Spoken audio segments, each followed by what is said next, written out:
जय महाराष्ट्र मंडळी, स्वागत आहे परत एका नवीन ब्लॉगमध्ये. तर मंडळी, आज आम्ही प्लॅन केला होता डीमार्टला जायचा. आम्ही दोघे आलो डीमार्टमध्ये. तर आतमध्ये येताच एवढं सगळं बघून माझ्या मित्राला काय सुचत नव्हतं. मित्र झाला होता ब्लँक. तर परत त्यांनी थंड थम्सअपची बॉटल उचलली आणि परत काय घ्यावं काय समजतच नव्हतं त्याला. नंतर मी परत म्हणालो त्याला, डाबर च्यवनप्रश खा आणि तर बुद्धी वाढेल तुझी. नंतर मी घ्यायला गेलो चॉकलेट. तर मला मम्मी बोलले होते लहानपणी की चॉकलेट खाऊन दात खराब होतात. मग नंतर आम्ही परत वरती गेलो होतो. वरती गेल्यानंतर मला पाहिजे होता शूज. पण शूज तर काय मला माझ्या मापाचा भेटतच नव्हता.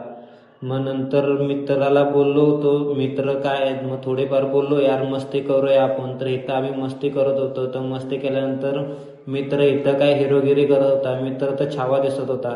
तर इथं आम्ही गेलो होतो शॉपिंग करायला. तर शॉपिंग करायसाठी एक पण शर्ट पसंत नाही आलं. तर एवढं तुम्हाला कायच वाटतंय बिल. तर बिल काहीच नव्हतं. आम्ही काय घेतलं होतं तुम्हाला दाखवतो. तर त्याआधी आम्ही डीमार्टमधून बाहेर आलो.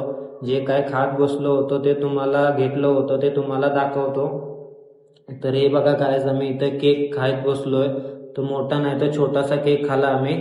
तर मित्राला इथं आईस्क्रीम दिसलं तर मित्र बोलला आईस्क्रीम खाऊया. तर इथं आम्ही आईस्क्रीम घेतलं. तर गायज, कसा वाटला आमचा तिसरा ब्लॉग? लाईक करा, कमेंट करा, शेअर करा, सबस्क्राईब करा आणि बेल आयकॉनवरती क्लिक करा. जय महाराष्ट्र.